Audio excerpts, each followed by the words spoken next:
안녕하세요. KS 부동산 김성호 대표입니다. 이번 시간에는 지난번에 살펴보았던 상생 임대인에 대해서 다시 한번 살펴보도록 하고요. 12구역 이주 안내문에 대해서 살펴보도록 하겠습니다. 먼저 10년 전에 특례 기간이 있었다고 말씀드렸죠. 2013년 4월 1일부터 12월 31일까지 9개월 동안 매수한 분들에 대해서 어떻게 됐었죠? 2013년 조례 특례를 살펴보면요.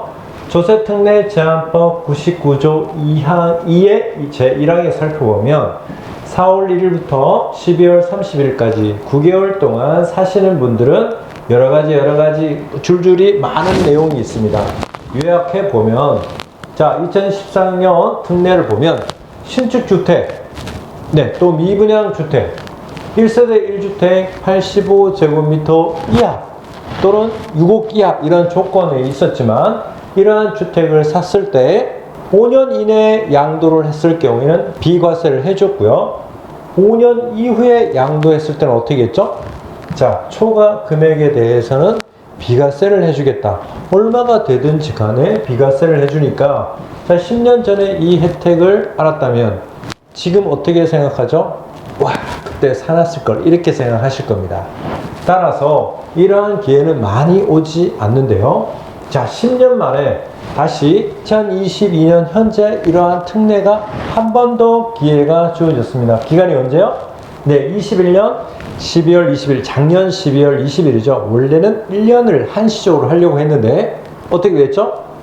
자, 전월세가 폭등을 한다든가 집값 안정이 안 되는 부분에 있어서 현재 윤석열 정부가 2024년 12월 31일까지 2년을 더 연장을 해서 총 3년 동안만 적용되는 특례입니다. 이러한 특례는 상생임대인이 뭐였죠? 5% 이내에 인상하는 것을 상생임대인이라고 했죠. 자, 기간 금액 정해지지 않고 비과세를 해주겠다. 5% 이내는 어떻게 하죠? 자, 2년 전세를 두고 5% 이내만 올린다면, 올리지 않아도 되겠죠? 5% 이내니까요. 5% 이내만 올린다면 다시 한번 전세 계약을 했을 때 한 번 더 전세를 주니까 총 4년이겠죠? 2년 또는 1년 6개월 이상 전세를 했을 때 2년으로 간주가 되니까 최소 3년 6개월에서 4년을 임대를 한다면 실제로 거주한 것으로 해줄게. 그러니까 전월세 너무 많이 올리지 마. 이렇게 한 대책이 있었습니다. 이러한 대책을 잘 살리는 것이 아주 중요하겠죠? 10년 후에는 어떻게 될까요? 이런 기회를 봤을 때 10년 후에는 이러한 혜택을 가지고 조그마한 빌라라도 사신 분들은 이러한 빌라들이 재개발이나 재건축 또는 기타 물가 상승에 의해서 주택을 마련하는 분들과 안 한 분들의 차이는 점점 커져 있을 것으로 예상이 됩니다. 따라서 이러한 혜택을 잘 살려서 현재 10년 후를 바라보고 매수를 해 놓는 것이 굉장히 좋은 기회겠죠. 다음은 강명 12구역인데요. 이주 안내문이 통보가 되었습니다. 강명 12구역은 철산역 바로 앞에 위치해 있습니다. 분양 설계 개요를 살펴보면요. 철산역 바로 앞에 있어서 굉장히 위치가 좋은 아파트 단지가 되겠죠. 자, 철산동 472에 267번질대고 GS건설 건폐율은 19.84이고요. 자, 특이한 거는 지하 7층에서 지상 29층입니다. 관리처분 인가는 22년 5월 13일에 났네요. 입주 시점은 27년에서 28년 정도 예상하고 있습니다. 9월 이주가 확정이 되었고요. 계약금 10%, 30%, 60% 분담금으로 이어질 것으로 예상이 됩니다. 이주 안내문, 이주 관리 사무실 전화번호도 나와 있네요.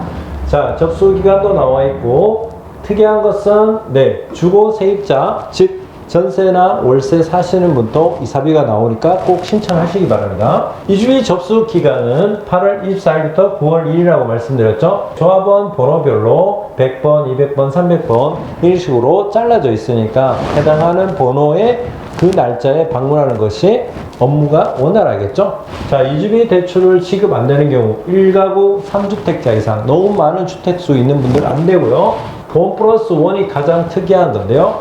자, 원 플러스 원은 하나 처분 조건으로 이주비 대출이 됩니다. 따라서 2주택자 8459 받으신 분도 하나 처분 조건으로 해서 여기가 왜 그렇죠? 투기 과열 지구니까 그렇죠. 하나 처분 조건으로 이주비를 받으시면 되고 임대사업자로 등록되었다거나 기타 등등 해서 대출이 안 되는 경우도 있으니까 참고하시기 바랍니다. 이주비 대출을 받았어요. 언제 상환을 할까요? 네, 잔금 즉 입주시죠. 입주시에 여러분들께서 이주비를 대출 받으신 분과 안 받으신 분이 있겠죠. 보통 이주비 대출을 안 받을 경우는 이자를 보태서 받으시고요. 나머지 이자 부분은 조합해서 은행에다가 납부를 하는 절차를 가지고 있습니다. 이주비 대출은 신청 장소, 즉 하암동 국민은행 지점이죠. 여기는 이주관리팀과 법무사, 은행이 한꺼번에 나와서 서류를 받을 거예요. 나중에 이 서류 받는 기간이 지나면 어떻게 되죠? 네, 개별적으로 이주관리팀, 법무팀, 은행에 방문하셔야 되니까 번거롭겠죠. 따라서 이러한 이주 안내 기간 동안 서류를 접수하면 한꺼번에 서류를 제출할 수 있으니까 편리하겠죠. 이렇게 신청 장소에서 접수를 하면 계약금을 지급받고 잔금을 신청하고 이사 당일날 회전 신고가 되겠죠. 전기, 수도, 가스 다 정화조 이런 관리비 등등을 정리를 하면 이사 당일날 모든 걸 납부를 하면 이주관리사무실에서 나와서 확인을 하고 나머지 은행에서 입금을 해주는 절차를 밟게 되겠습니다. 이사비는 3천만 원이에요. 무상 1천만 원.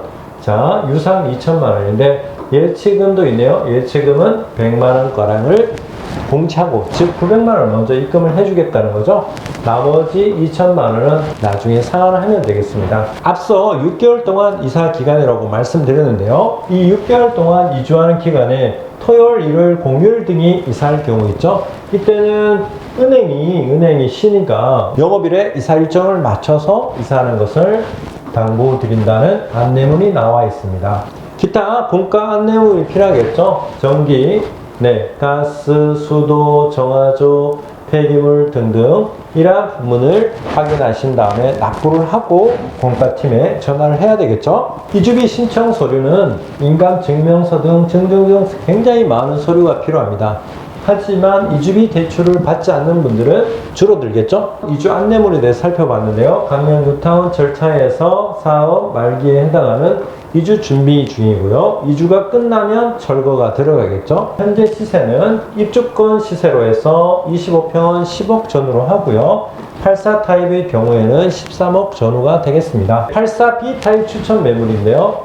분양가 6억에 프리미엄 7억 해서 현재 13억 5천이고요. 권리가 2억 8천 하면 현재 매매가는 10억 3천입니다. 이때 이주비 40%를 기준으로 했고요. 자, 조합원 기준이 아니고 이거는 매수자 기준이죠. 매수자는 40%밖에 대출이 되지 않습니다. 따라서 투자 금액은 9억 1,800만 원 정도가 소요되겠네요. KS 부동산 김성호 대표였습니다.